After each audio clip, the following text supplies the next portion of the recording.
Шимпанзата во Уганда биле снимени како користат лековити растенија, и тоа на повеќе начини, за лекување на отворени рани и други повреди.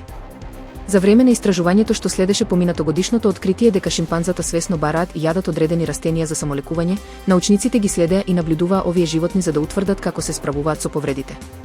Научници од Универзитетот во Оксфорд, во соработка со тим од шумата Будонг, снимиле шимпанза како користат растенија како шумска прва помош за себе и повремено за други членови на нивниот вид.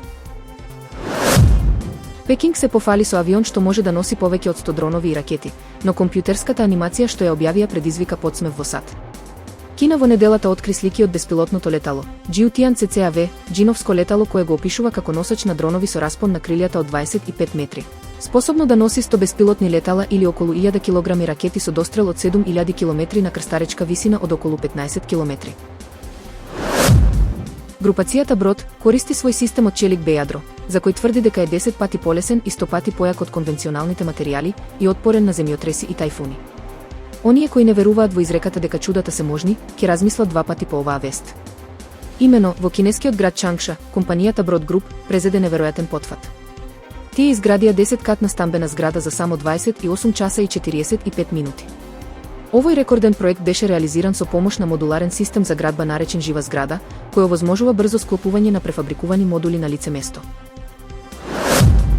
Ова е најскапата машина на Новосадскиот саем, комбајн за берење компири во вредност од 770.000 евра. Овој уникатен комбајн за компир има можност да вади компири од 4 реда и многу други перформанси. Големите земјоделски производители наоѓаат сметка да го купат затоа што за неколку години инвестицијата се враќа.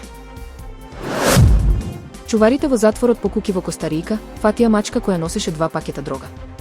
Мачката носела повеќе од 235 грама марихуана, 68 грама крек и одредена количина ориз, соопшти локалното Министерство за правда.